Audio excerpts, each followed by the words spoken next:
You're listening to the 49 Carats podcast, a 49ers Goldmine production with Angelina Martin and Stephanie Sanchez.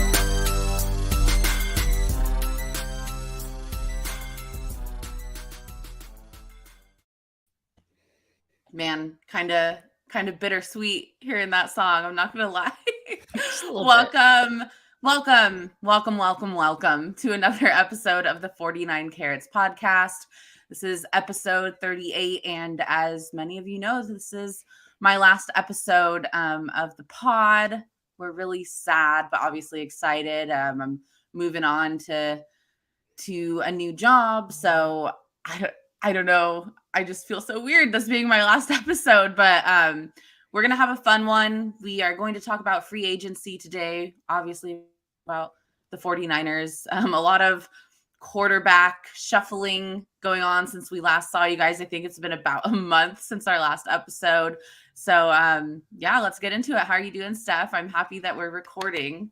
Yeah, I know. We went on a bye month, not a bye week, but a bye month. But I'm super excited for you and just like to follow your journey and see what happens next in your career. So congrats on the new job, and I wish you the best. Thank you so much. I mean, yeah, I'm happy that I'm going to a job where I still get to talk about the 49ers a lot. Obviously, that's the reason we started this podcast, is because we wanted a place where we could do that. And I know even though I'm leaving, you're going to keep it up, right, Steph? I'm going to keep it up as much as I can. I always tell people like I'm not as funny as you, Angie, but I will try to keep some jokes alive. And I mean, the 49ers, sometimes they give us some free content, right? They're kind of a joke sometimes. So I'll just, be here memeing my way through it. And yeah, I'm going to continue having probably some guests on. I already told Angie, and we've talked about it behind the scenes, she is going to come on as a guest every once in a while, as much as is allowed. And yeah, well, we're going to keep it, or I'm going to keep it going, and hopefully you guys continue to tune in. Yeah. And I'm going to watch and listen. Cool. So obviously, I think we teased this episode by saying we're going to be talking a lot about free agency, and so much has happened since we had an episode last, and things are really starting to heat up, like I mentioned before, especially in the quarterback market. Except it seems like the quarterback that many 49ers fans want to see where he ends up, nothing has happened yet. And that's, of course, Jimmy Garoppolo. So we'll get into that. We're going to talk about new additions. So, I mean, Steph, I'm going to bounce it to you if you want to talk about this huge signing that the 49ers made. What was that, a week ago or so? I don't even know what time it is anymore. It was earlier this week, but yeah, this week, okay. so much has happened that it just feels like it's been weeks. So the first major signing that the 49ers made in free agency was former Chiefs cornerback Charvarius Ward. He was signed to a 3-year deal worth up to $42 million with $26.7 guaranteed. I like the signing. I think it's cornerback was something that they needed to address. With all the weapons that the Rams have. I can't say too much about the Seahawks having a lot of weapons right now, but I mean, there's still a lot of teams out there that you have a lot of good receivers, and you need to be able to have two good and capable cornerbacks. So they addressed that with Charvarius Ward. He is allowed just 28 completions out of 46 targets when in man coverage last year, and that was second best in the NFL. So I would say we got a pretty good guy opposite Emmanuel Mosley. What do you think, Ange? Oh, absolutely. And I just want you said 28 completions, but I think it's only 18 completions. Oh, 18. Yeah, sorry. Yeah. So, I mean, 28.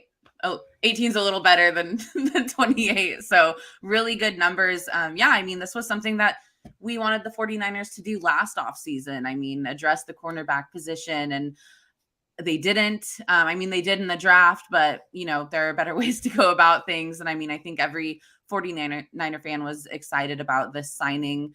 And, something that is really important at this position, as we've seen with this team, is durability, best availability, or best ability is availability. And he missed just 6 games in the last 3 years. So we know he can play. We know he can be available. So it's going to be interesting to kind of see how he fits into everything. Obviously, he's going to be starting on the outside corner. What do you think is going to happen with Ambry Thomas? So, I mean, I liked how Ambry Thomas looked at the end of last year, but like I said, when you're going up against, certain veteran receivers, they're going to be able to exploit younger cornerbacks like Ambry Thomas. And so I think he's still going to be involved. I think what they're going to do is, like you mentioned, they're going to have Mosley and Ward on the outside. And then on nickel downs, they'll have Ambry Thomas play on the outside and have Mosley play in the slot or as the nickel corner. So I think that's the plan. And I like Mosley in the slot as well. So I think that's going to look really good next year. Yeah. Yeah. And then, of course, another signing that's happened. They got former Eagles defensive tackle Hassan Ridgeway, 1 year, $2.5 million deal. Just adding more depth to the defensive line. They love to do that, and they're pretty good at picking good guys. I like this signing. He has wide 9 front experience, and with the loss of DJ Jones and not really knowing what we're gonna get from Kinlaw this upcoming season, I like this signing. What do you think about it? Yeah, I love this signing too. I think it's one of those that we'll look back on as being one of those underrated signings that, like, when they first get signed, you're like, who's that? Like, I'm not too sure. Yeah. And then you see people like Jordan and others and posting like clips of, some really good plays. And, when you see guys like that, hyping up a guy, he's probably going to be pretty good. So I feel like he's going to be a sleeper. And like you mentioned, he's going to be part of the rotation. So I'm excited to see what he can do. Yeah. Let's talk about the wide receiver special teams signing and Ray McLeod. This had Twitter talking when this one happened. So we know he's from the Steelers. He got 2 years, worth up to $10.4 million. So Steph, can you just talk about why they signed Ray McLeod and what you think his role will be? 2 words, Angie: special teams. And I really like the signing. There were a few guys that the 49ers were reportedly looking into to fill in like the return role. And, this Ray McLeod seemed to be like the only one left out of the 3 guys that they were looking into. So I was really hoping that they would get this done, and they did. He led the league in punt return yards with 367.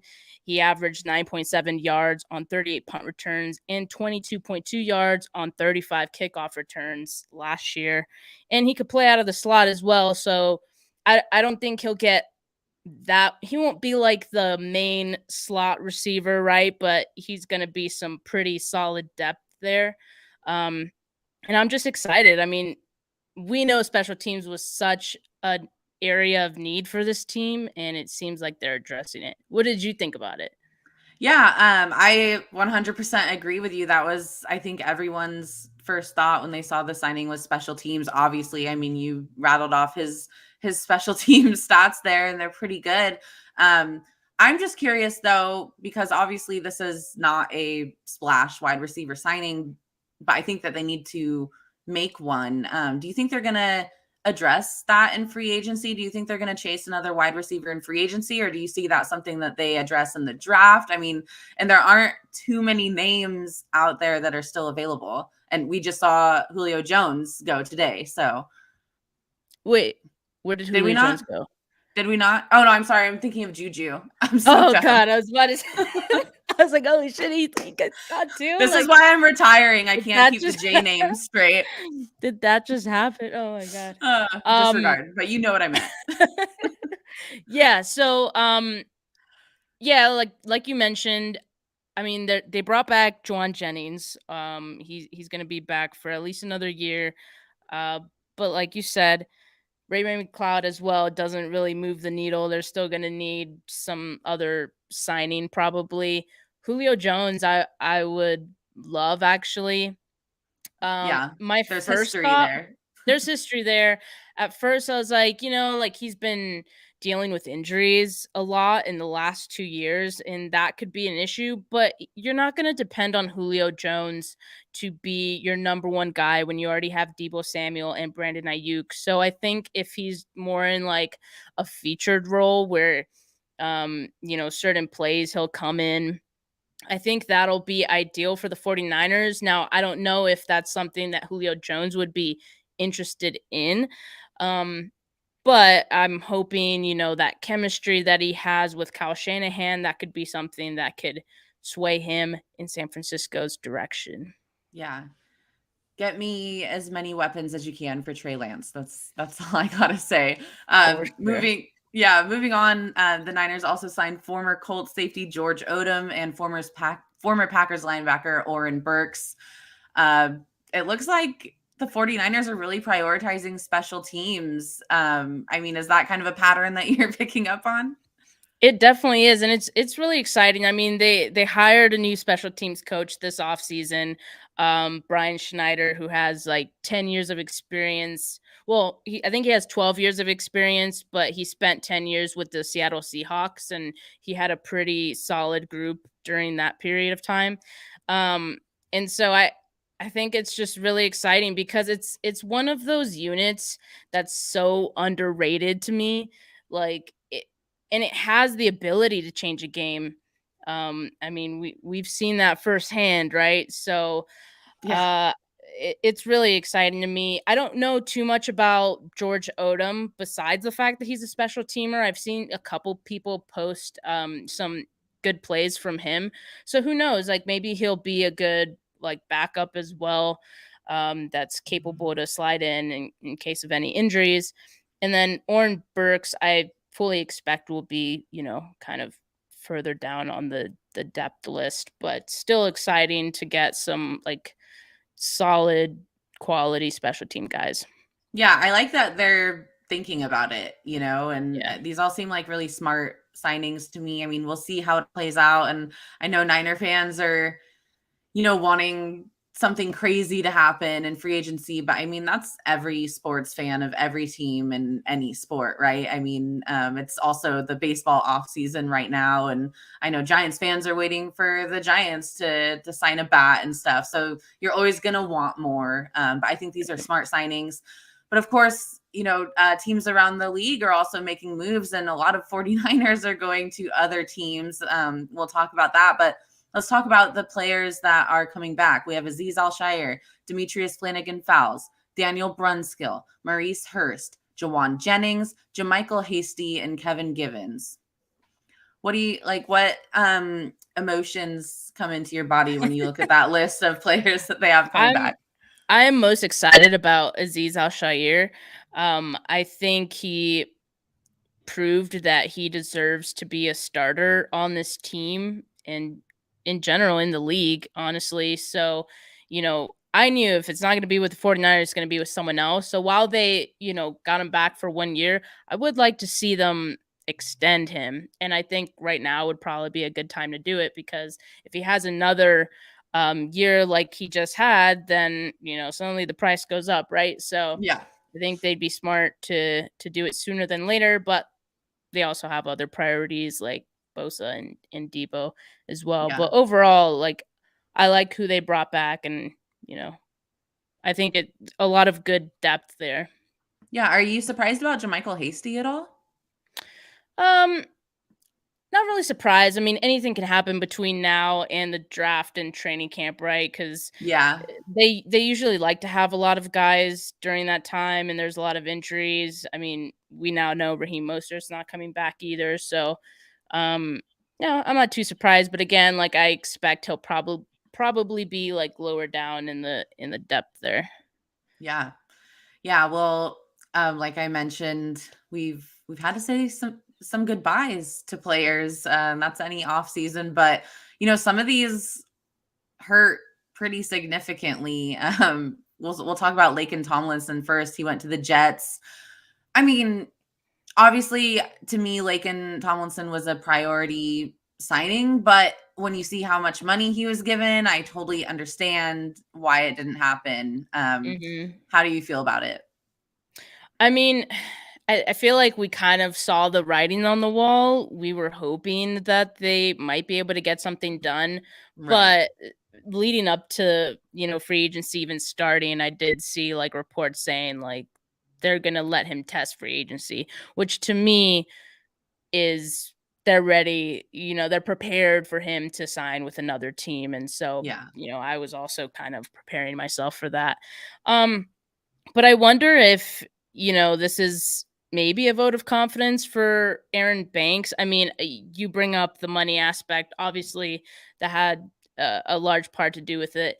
But the fact that they signed Aaron Banks and he was a pretty early draft pick last year, you have to expect that he'll have a larger role coming this year.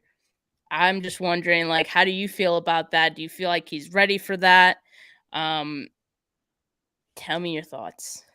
I mean, no better way to become ready than trial by fire, right? I mean, he obviously has some really big shoes to fill, but it looks like they're going to be rolling with a young offensive line.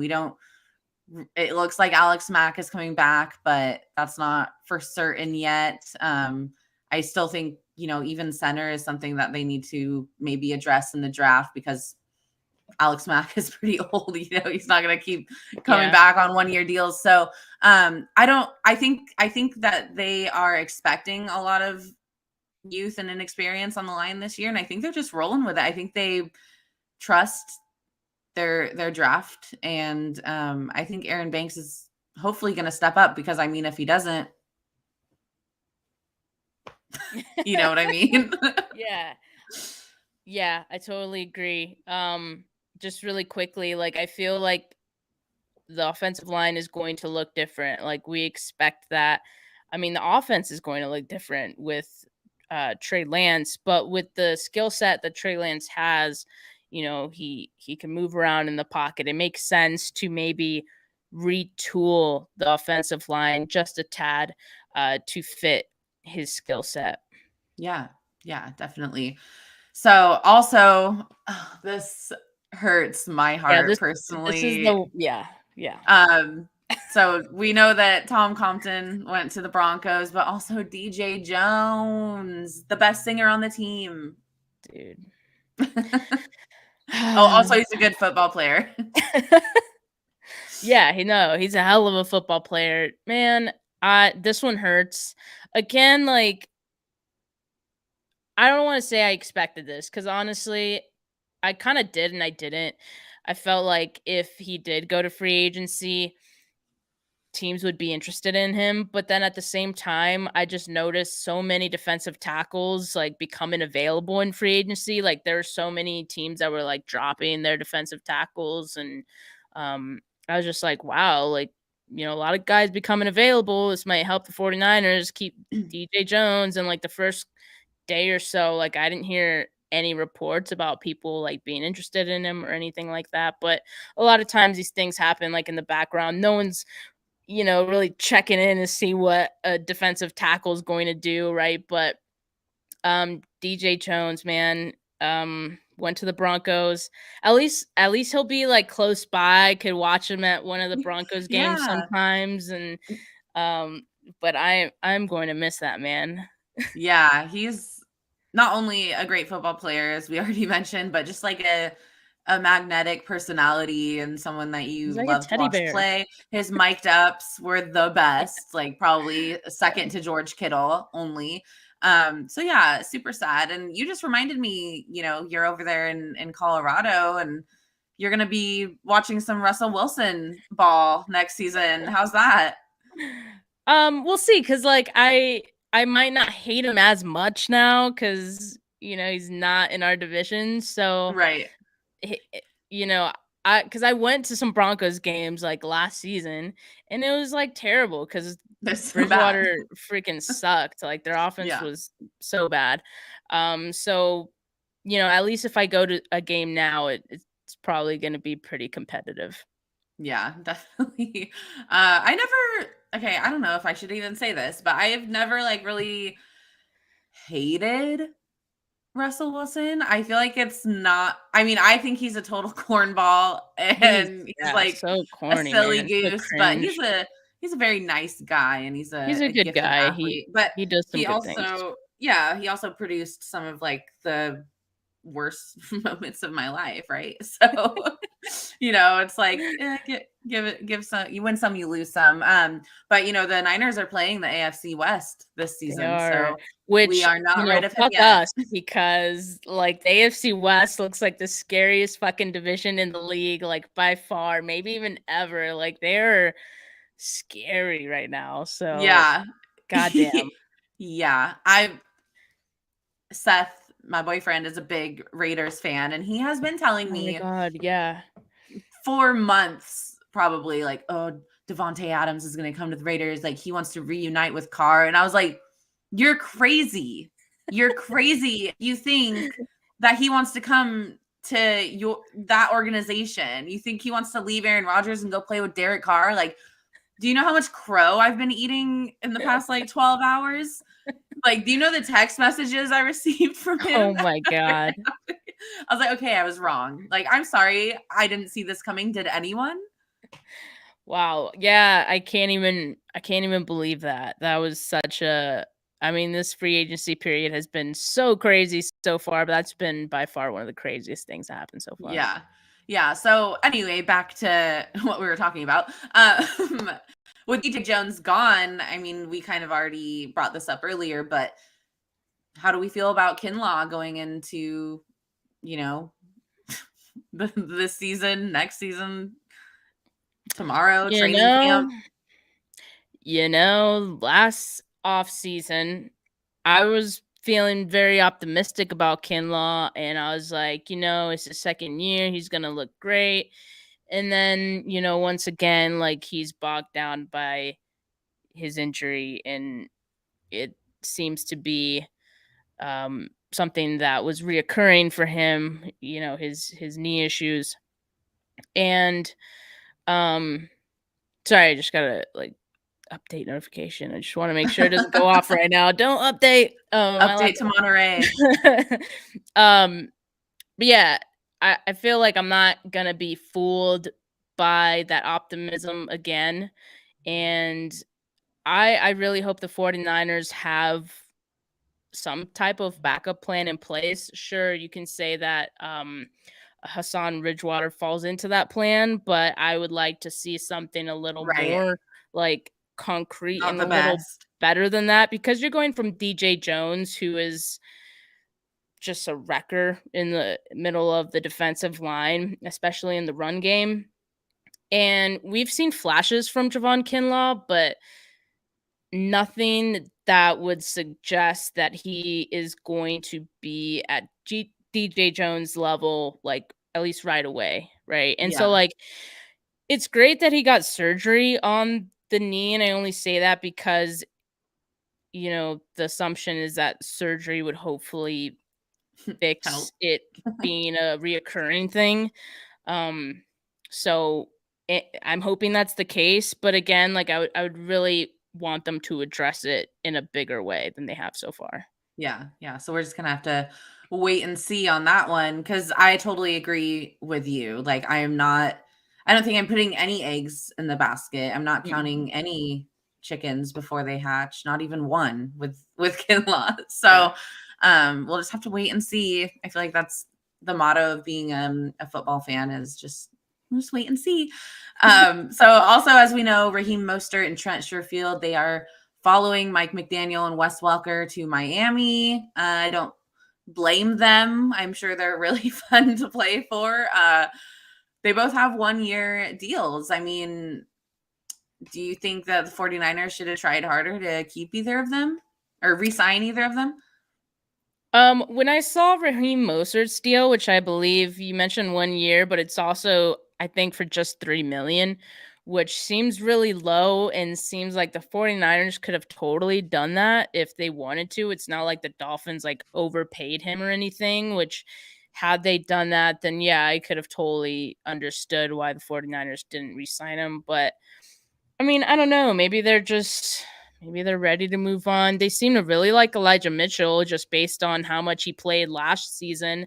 I'm not totally convinced about Trey Sermon just based on like some people's opinions that I've heard from him. Like, I don't know running backs like that to really like tell you from, my point of view, but people whose football opinions I trust, like, say he sucks. So, sorry, maybe I should have used a better word, but, not, again, like you said, not putting my eggs in that basket. And I don't think the 49ers should either. I think they should, bring someone back, maybe Jeff Wilson Jr., or they can look to other free agents. There aren't that many around. One name that Jason has mentioned, Jason Aponte, as you all know. What's his name? Justin Jackson, free agent from San Diego. Oh my God, the Chargers. LA. So he's good. I'd like to see him, but if not, I'd like to see them address it in the draft. I mean, we know that Kyle Shanahan could pretty much make anyone a viable running back, almost anyone. So we'll see. But to me, Raheem Mostert is a big hole to fill, big shoes to fill, because to me, it's the difference between like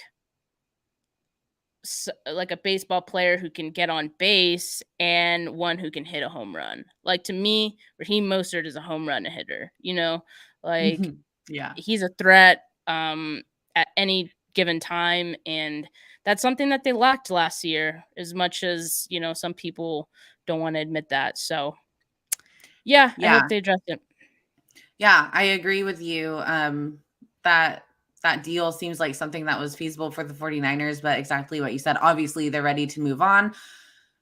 It's hard to replicate and or replace that explosiveness that Raheem Mostert has. I mean, you can see the difference when you watch him compared to even Elijah Mitchell, So he does have those intangibles that I think made him special. But again, like you said, there's that side. Obviously, there are countless pros to having a running back like Raheem Mostert. But on the other hand, the 49ers, like you said, are very skilled at taking running backs and turning them into stars. I mean, we've seen it multiple times, not only with Elijah Mitchell this past season, but Jeff Wilson Jr., exploded for a few really good games the season before. He's fully capable. And I mean, maybe they're taking that attitude and rolling with that, even with Trey Sermon. I don't think we should give up on him just yet by any means. I'm really curious to see, how he's going to thrive with Anthony Lynn there now. I think it's going to be a lot. It's going to be a lot of the same, but I think it's also going to be different. So I think, despite the loss of Raheem Mostert, I think obviously like they're going to be fine, but it would have been cool to bring him back for that cheap. Yeah. I would have loved it. I love Raheem Mostert.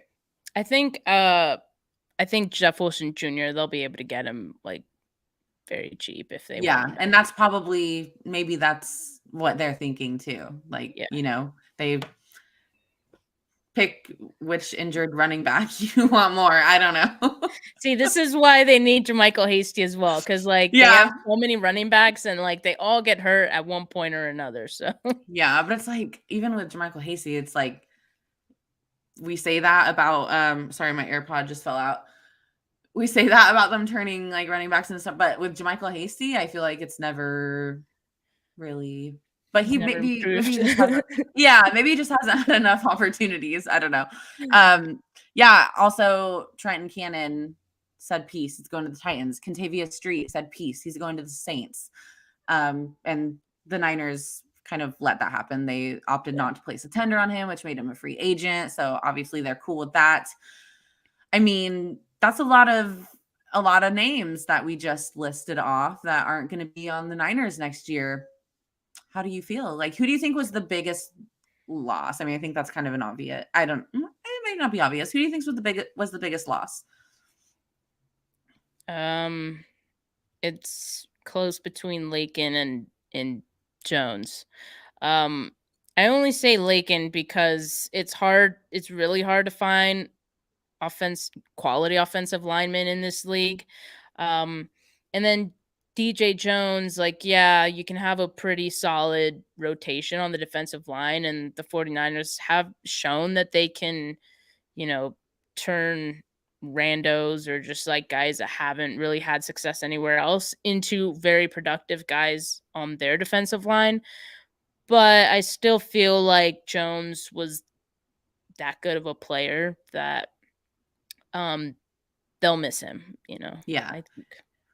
Yeah. I'm going to go with Laken Tomlinson just because I feel like the 49ers defensive line is really, really strong. And I feel like in the absence of others, the other players step up. And whereas the offensive line has its problems, it's had its problems over the years. And to take, one of the sure things out of that is a huge blow. Maybe they know their defensive line isn't going to be maybe as good, and that's why they got like a better corner. Yeah. I don't know. Yeah, the Ward signing does make things better on that front. Mm-hmm.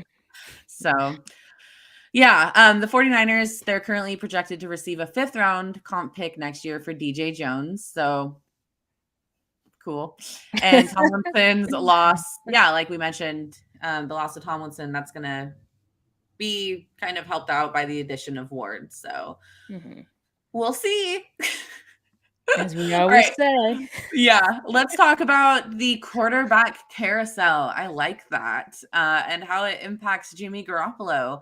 Did you think that we would be sitting here on Friday, March 18th in the year of 2022 and Jimmy Garoppolo would still be on the 49ers? No, kill me now. No, I did not, Angie, and I'm starting to get really worried. To tell you the truth. Yeah, slight panic. Yeah, just a little bit. The further on, the further this has gone on, like the worse it looks. And I don't know. I don't have a lot of words, but I do at the same time. I really wanted to say this, so I'm going to. No one is letting Jimmy Garoppolo ride the quarterback carousel. He just has to keep waiting his turn. He keeps getting cut in line. He's not tall enough. I didn't mean that literally. The sign. No, I know. He doesn't meet the criteria that other teams are looking for. And I took that personally. Let's just break down like what has happened to this point, because going into it, I feel like we were all very optimistic, right? We were like, oh my God, there's so many quarterback needy teams. This is going to be who doesn't want a winner? Right, exactly. Who wouldn't want him? Which, towards the end of the season, as we know, Jimmy Garoppolo with his shoulder injury, which was a bigger deal than the thumb, because he ended up needing surgery for his shoulder, and that all of a sudden throws a wrench on, I would imagine, like a lot of teams probably being interested in him, as well as his deal. So you put everything together and it's like, he's not really worth, and the fact that we can assume, right, that the 49ers are probably overvaluing Jimmy Garoppolo, right? So all of these things together suddenly make him an unappealing target for these quarterback needy teams. But I would also say there's been a lot of like unexpected things that have gone down. Yeah. Wouldn't you say? Like, yeah. I mean, I almost feel bad. For me, like I said, can you believe we're at March 20th and I haven't been traded yet? But like, honestly, now that I'm like sitting here thinking about it, I can believe it. Like, yeah. I would have put money on it that Jimmy Garoppolo would be the last domino to fall if the domino even falls, But did you know? Did you know there would be this many dominoes? Like, why have I there did been not so many? I did not know there would be this many dominoes, but it's just Right. funny to me how, and I mean, I think we can agree that a good portion of the fan base is ready to move on from Jimmy Garoppolo. They don't want him to play for their team anymore. Yeah. So why are we surprised that no one else wants him to play for their team? And it's not even like so many people that don't want Jimmy on the team anymore, like have good reason. It's not anything like this guy is always injured, you know, like there are so many things, and other teams are looking at that too, you know, and it doesn't help that he's literally currently injured. So doesn't help. You know, it's like, it's shocking. Oh, God, there's so many dominoes, but yeah. you know, I do also understand. And I mean, look at the other quarterbacks that have been on this carousel, and you compare Jimmy to them, and it's like he's either equal or below at this point. So and I don't know. If he is equal, the other quarterback is cheaper, or the other quarterback isn't hurt, or both, right? So right. Yeah, I mean, I totally get it from other team standpoint. Just to recap everything, Aaron Rodgers was the big one, right? And so everyone thought, you know, once Aaron Rodgers decides what the fuck he wants to do, everything else would just fall into place. Except, oh wait, Russell Wilson is also going to get traded, which for a second, you know, it seemed like he wasn't going to. I know there was talk about it like during the season, but then like there was a point where I was like, wait, maybe not, because there wasn't a lot of talk about it at first. Basically the opposite of what like a lot of people thought was going to happen. You know, Aaron Rodgers stayed in Green Bay and Russell Wilson went to Denver. Yes. The big one to me is like when Carson Wentz went to the Commanders, it's like that was like, everyone thought like, oh wow, like Colts, like perfect place. And like Colts were reportedly interested in Jimmy Garoppolo. Okay, great, get it done.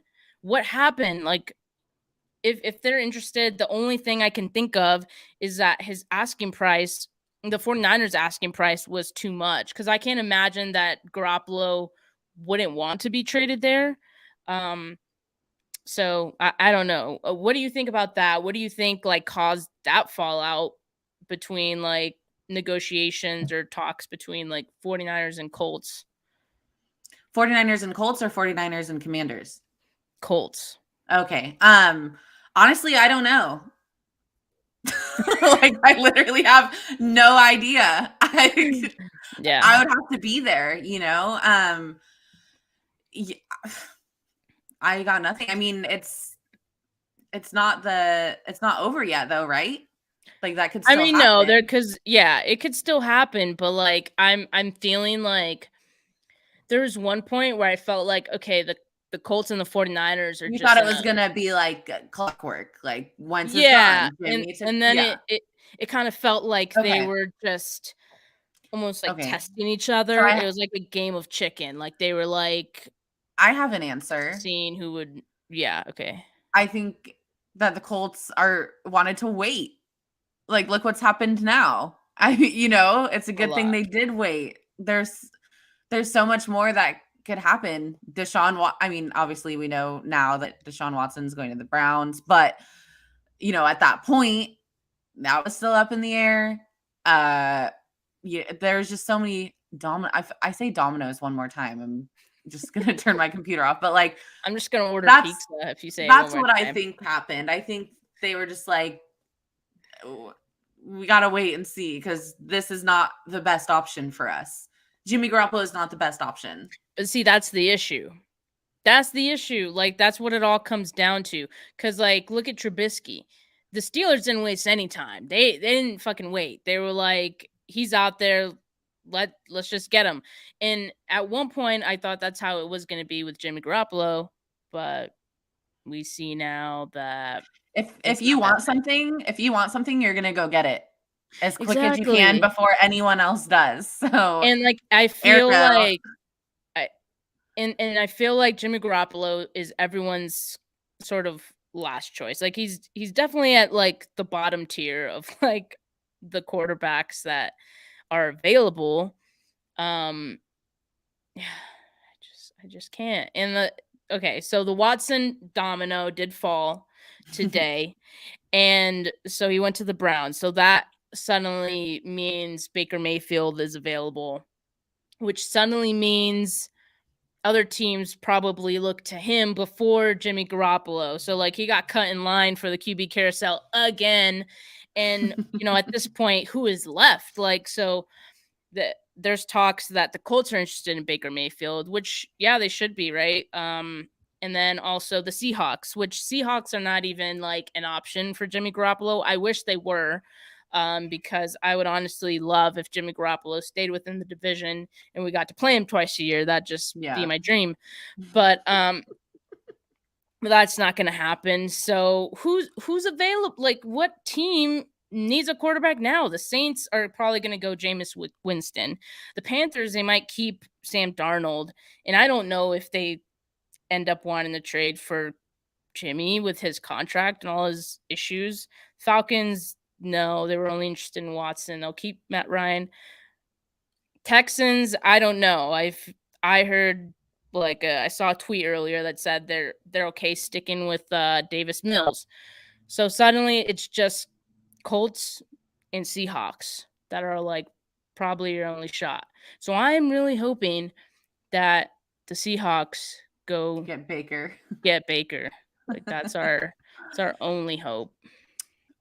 What if the Panthers were like, we'll take Jimmy Garoppolo, but you have to take Sam Darnold?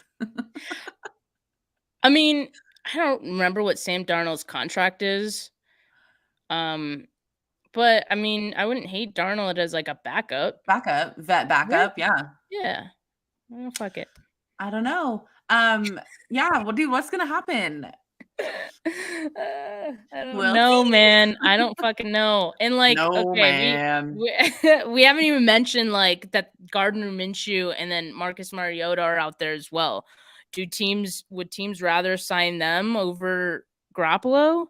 Maybe. Gardner Minshew's a free agent, or are you talking about a trade? No, it'd be a trade for Minshew. Okay, yeah. But his deal's not very expensive. As far as the trade goes, he probably wouldn't cost you much either. So I don't know, man. Yeah, this isn't what anyone wanted and or expected. I loved the restructuring of the Ford, Kittle, and Armstead contracts. I was like, oh shoot. I know. It's just like they obviously didn't think that they were gonna have to do that. You know what I mean? Or they would have. I don't know. I'm glad he said goodbye like so long ago, and he's still here. Oh my god, and we have no idea how long this is gonna go for, like, honestly, because like a